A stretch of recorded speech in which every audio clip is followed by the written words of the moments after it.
absolutely terrified of public speaking, but I know that it's a great skill to have. What are some good tips to get better and be more comfortable in front of crowds?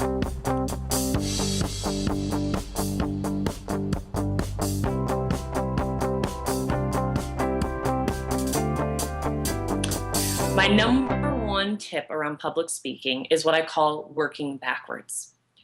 Whether you are walking into a room and you simply have to speak for 45 seconds and give an introduction about yourself, or you want to get in front of a room of hundreds or potentially thousands of people and share your story of your expertise, it works equally well across contexts. You start by asking, what is it that I want folks to be able to take away and to be able to do by the end of me talking? Is it that I want them to vote a particular way? Is it that I want them to sign up for a program that I'm offering? Is it that I want them to be able to shift their behavior and do something new that they haven't been able to do before? Whatever it is, once you're really clear on where you want folks to be by the end, then you can start to work backwards. What are the 3 to 5 things that I want to make sure that I communicate in order to move to that call to action? And in those 3 to 5 things, you might incorporate stories, you might have testimony and facts, but whatever you do, you're super clear it's in service of that end goal.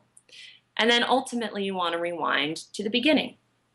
How do I start? Usually with a story, so that I hook people and can establish my credibility by being genuine and vulnerable. And then I can move into the 3 to 5 tips that I want to share and move to that call to action. For most people, the biggest fear of public speaking is what happens if I lose my place and I have no idea what to say.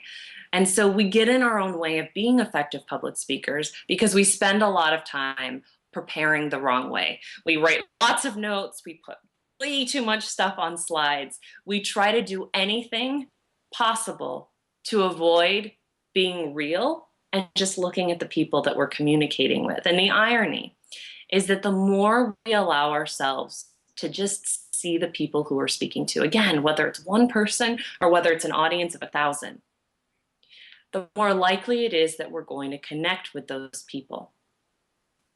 And when we connect with people, it almost doesn't matter what comes out of our mouths because we're in real time with one another.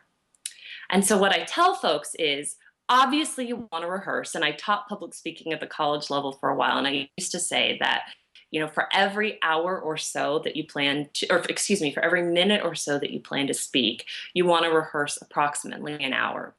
And that can sound ridiculous, but especially when you're getting going. Doesn't mean you do it all in one day, but perhaps you do it an hour a day for a week leading up to a big presentation.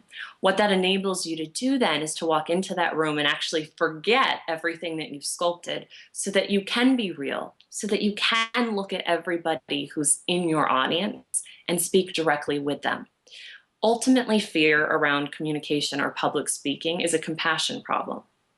And what I mean is, if you have genuine compassion for yourself, and more importantly, genuine compassion for the people that you're communicating with, you don't have time to get in your own head and get stuck. Because if you're thinking about, do people like me? Do people think I'm smart enough? Do people think I'm credible enough? Do people think I'm something enough? And trust me, I have been there more times than I care to admit. But when we do that, we're not present to the people we're speaking with. We're not being of service. The more that we can look at people, and I know I'm driving this home, but it's because I'm so passionate about figuring out how do we connect at a more deep level with the people we're communicating with, then nervousness really does start to dissipate.